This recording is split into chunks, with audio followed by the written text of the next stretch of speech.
And so what I want to take you through really briefly is a model of what we call diffusion of innovation, and it came from originally from Everett Rogers, who published a book in, I guess, 1960, and then Geoffrey Moore came in and shamelessly ripped it off and didn't attribute his shameless ripping off to Everett Rogers. But essentially what Everett identified was that when any new kind of technology, know-how, newfangled thing comes into society, it has an adoption curve. And the first segment of people that will adopt it are the people that love that kind of technology.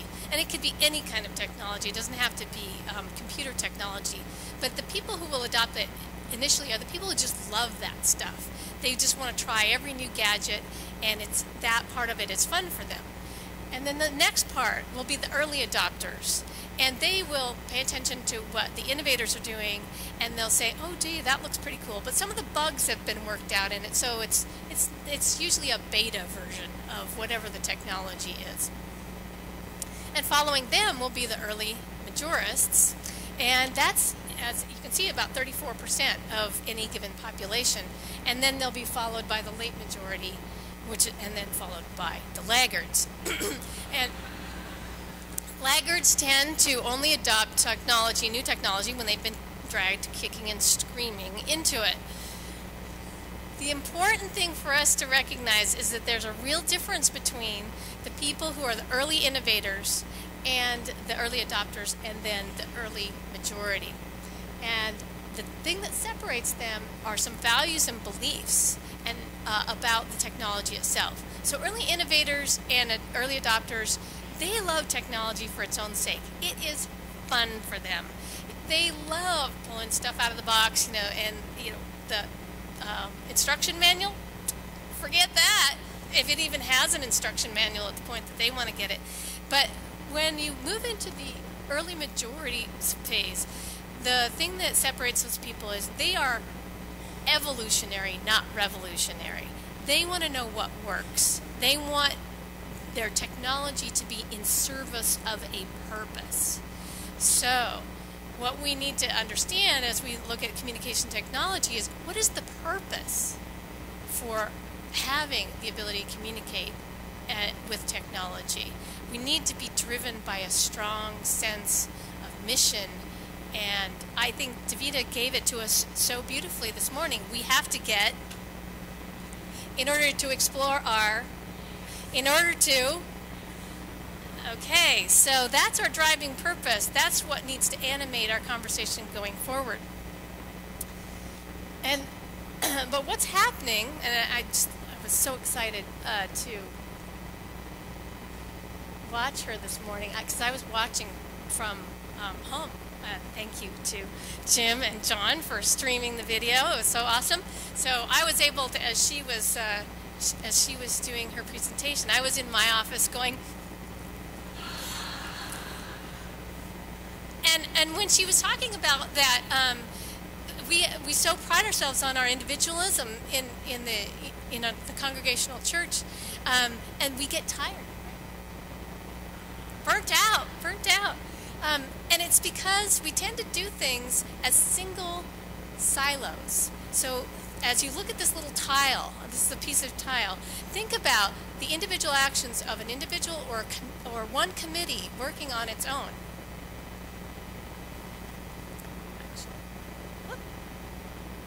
What happened? I did.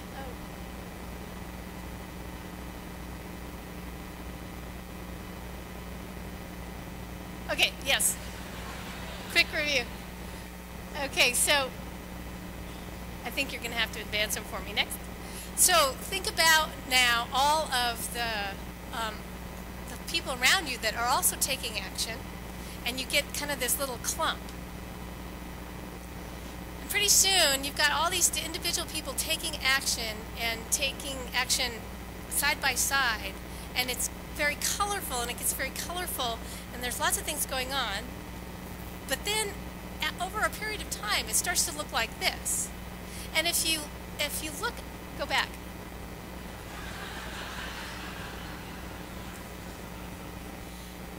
I guarantee you, you, if you look at this for long enough, it will not turn into something. It really just becomes background noise. So when we're out doing and doing and doing, this is the message that we're communicating to the world. It's something that becomes background noise. There's no place to focus. So instead, what we want to do is take all those individual actions and have them add up to something. Like this beautiful mosaic. Again, these are individual pieces, but they're all working together to create something. And what's behind that creation is intent. So there was a design of, this is the face that we want the world to see. So the question that I have for this group is, what's the face that the conference wants the region and the world to see?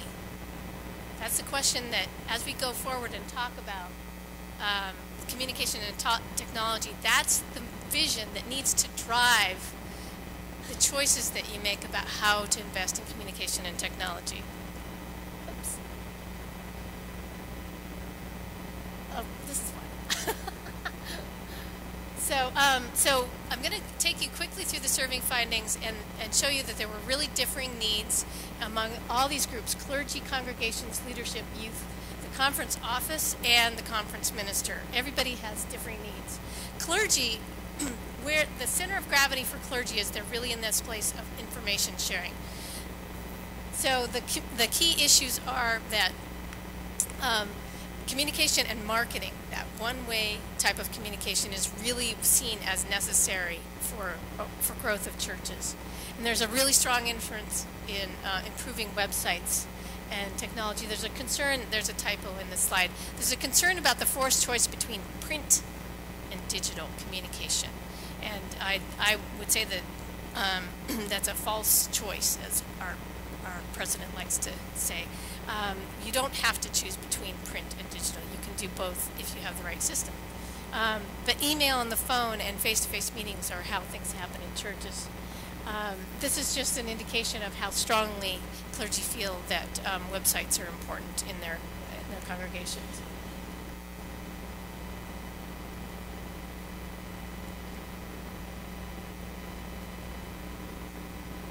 Okay, so these are some representative quotes.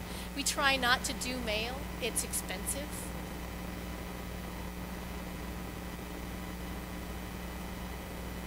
We have a number of folks, that mostly the elderly, who do not use electronic communication, so mail is still important.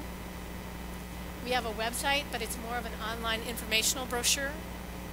And we want to keep learning ways to use technology to communicate better with ourselves and with those outside the church. There's a real strong interest in learning how to do this.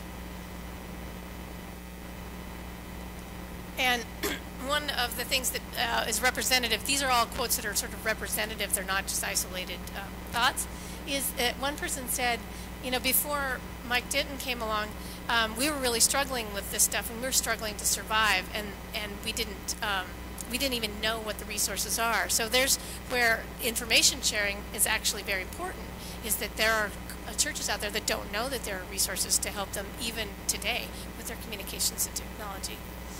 So then coming up next is congregations. So these are members of congregations and their view of the world of communication, and they too are really still in this place of it's only about information sharing. It's about the traditional email, newsletter, bulletin kind of communication. But they're very concerned with church growth. They're pretty happy, actually, and satisfied with the way communications is going in their church.